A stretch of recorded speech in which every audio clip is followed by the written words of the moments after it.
Hello friends! Well, as most of you know by now, at the beginning of summer, we went completely homeless, meaning that we gave up our rent-controlled apartment in Santa Monica, sold almost everything we own, and everything we had left, we packed up and moved into our little Subaru.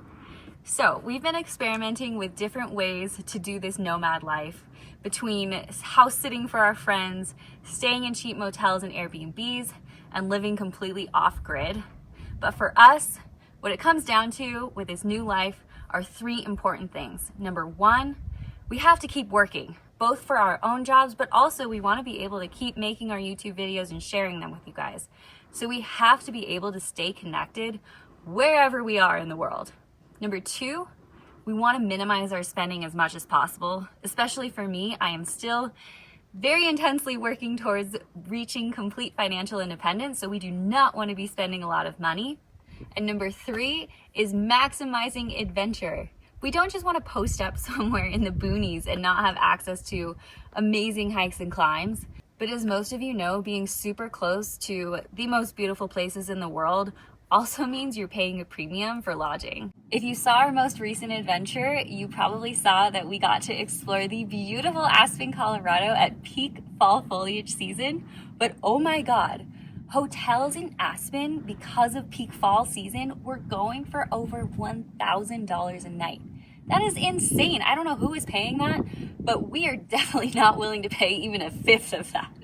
So we have got to get creative to be in the places we want to be. And the way to do that is to live completely off-grid. So today we are going to break down our complete off-grid setup and show you guys how we are living and working off-grid and saving thousands of dollars a month. So the two most essential things for our kind of off-grid living are connectivity and power. For connectivity, we have the Starlink. Fantastic piece of equipment.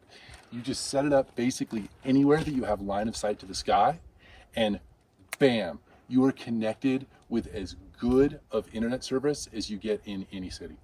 And we can do this on the top of Mount Everest. We can do it in the middle of the Pacific Ocean. Doesn't matter, we are always connected. But the thing about Starlink is that it draws a lot of power, probably around 60 watts per hour, not to mention all of our other devices, 2 computers, 2 iPhones, cameras, everything else. It's a lot of power needs, and that is where our little buddy, the Jackery 1000 portable power station, comes in. This little guy has saved our butts on so many occasions, I don't even know that I can recount them all. Not least of which was last year at Burning Man. When this huge rainstorm came out of nowhere, we were completely stranded. I had a ton of work I had to do, and portable power, solar power, and Starlink, no problem. And we're going to take you through how all of it works. So we have just rolled up to this week's dispersed campsite. And the car's not far. So we could be up in the car and working because we have enough range on the Starlink, or we can just be in the tent doing whatever we do.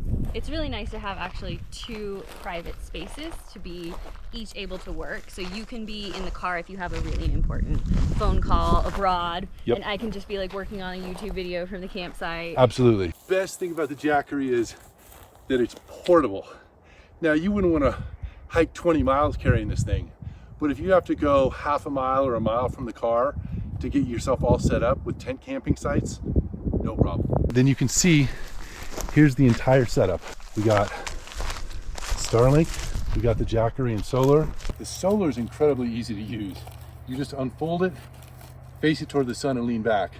And to know how well it's facing the sun so that you're maximizing what's coming in, there's just this handy dandy little old-fashioned bullseye. I don't know if you can see this. And so you just want to look inside. There's this little dot here. And if the dot on the inside is anywhere in that inner circle, you're getting plenty of sunlight. When it's working well, it should give you between 150 and 200 watts an hour. Come over here and we'll see how much it's giving. You see that? Yeah. 172 watts. Wow. That is some solid power. Look at that. So you can see we're already 76% charged, but it will charge it really, really fast. So it gives you not just the wattage, but also the time. Oh, the wattage just dropped. Why? Because of Lee's blocking the sun. Sorry. But in general, it's about 170, 180 watts, something like that, if you're well set up. Those of you that have followed us for a long time know we used to always have a Jackery 500, but once we started Nomad Life, we really needed the 1000 because the 500 only has one AC outlet, the 1000 has three, and we actually need that because we can now use the Starlink and be charging both of our computers at the same time, in addition to a bunch of other stuff. So we're still charging at 56 watts an hour, even using all this stuff. That's pretty good. It's really good. Yeah. Yeah, so basically when the sun's shining, we can charge all of our stuff and still be replenishing the Jackery battery. When the sun's not shining, then we're running that thing down. So don't watch too much Netflix tonight. No, wait. Okay. Coolest thing about off the grid life with this setup is that we can straight up post up and watch Netflix in the middle of nowhere. Elise, what's that terrible show you watch?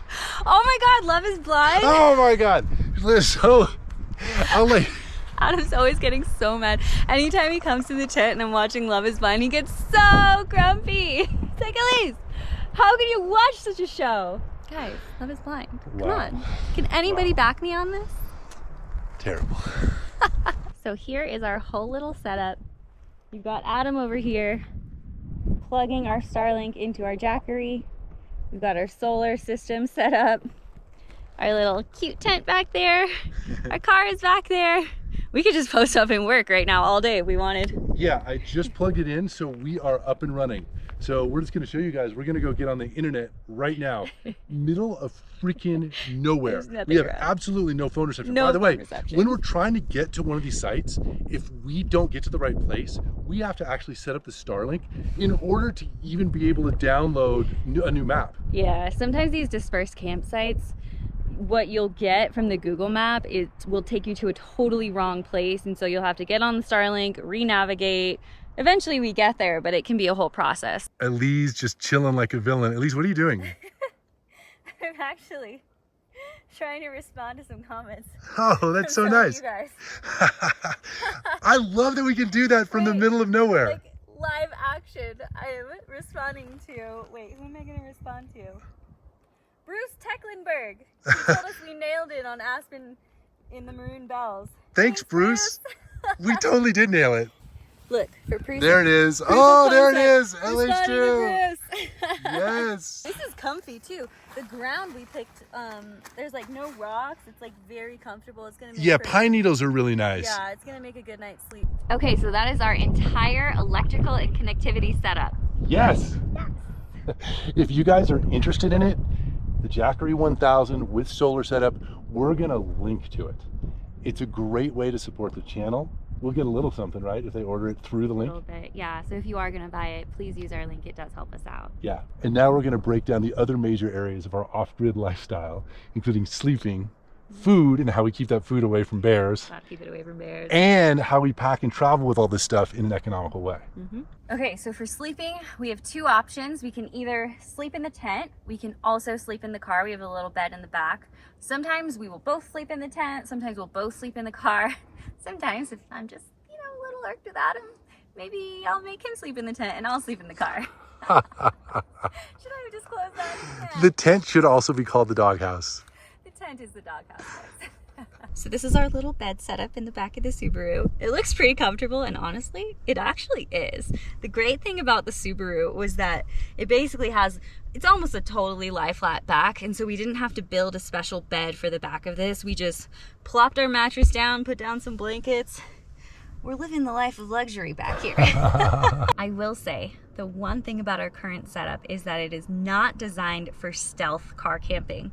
So we cannot just post up in some neighborhood, crawl into the back of the car and go to bed.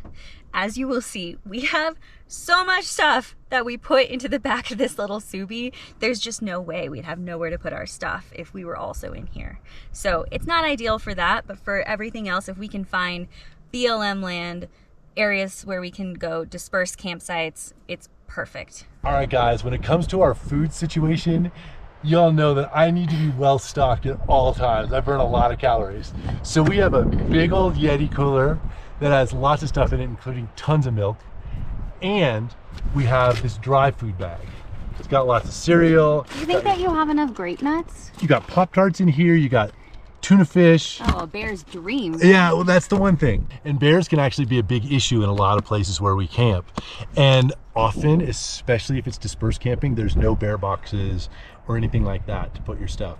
So what we do is we seal it all up as tight as we can, and then we put blankets over it, because bears are very smart. And if they've ever opened a cooler before, which a lot of them have, and they see a cooler, even if it's locked up in your car, they might bust into that car to get at the cooler.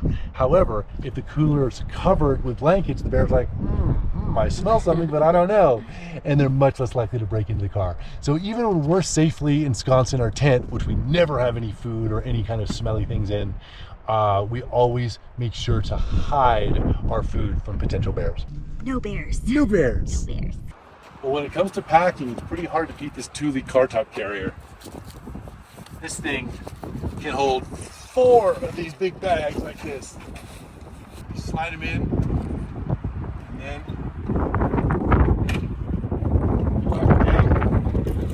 it works. So even with the Thule, we still have a lot of stuff in the main compartment here. And the best way to handle this is to be super, super organized. Now, if I was to let Elise pack it, it would look different every time. Stuff would just be, that's not where, this isn't where this goes. You just brought this up and look where you put it. Rude. It's not where it goes. I'm gonna show you guys how we actually pack this. So the way we do it is food goes in the back.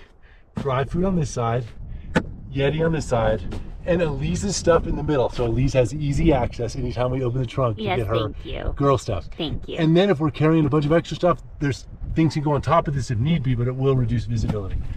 Then next is all of our electronic setup.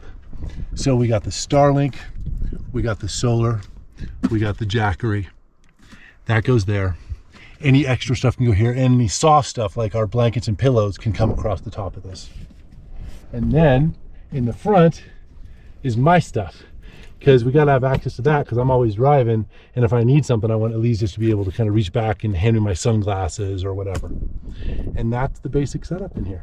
What are you doing? Are you still working, or can I come in? You can come in. You know what I'm actually doing? I'm What? trying to figure out the numbers for these guys on how much we've saved the last 2 months with doing all of this off-grid living. Ooh, I want to know. It's actually a vast amount. A vast amount. So basically, before we were spending $3,500 a month on rent, and then we had other things like electricity and internet, but we still pay that because the Starlink's $150 a month. So yeah. that the electricity and internet's basically a wash, but the housing has gone down drastically. It's crazy, right? So in the last 2 months, according to our credit cards, we've only spent about $870 on housing. What? In 2 months. That's awesome. We are crushing it. So that from $7,000 to $870. What's the math on that really quick? Is that $7,000? No, is that $6,130? Don't ask me to do math on the spot. Oh, I'm asking you. I panic. You're gonna totally panic. I am gonna panic. I did get a really good SAT score in math, but that was like a really Elise long time always ago. says that, and then I'll just be like, what's 8 times 8? She's like, I don't know. 64, okay?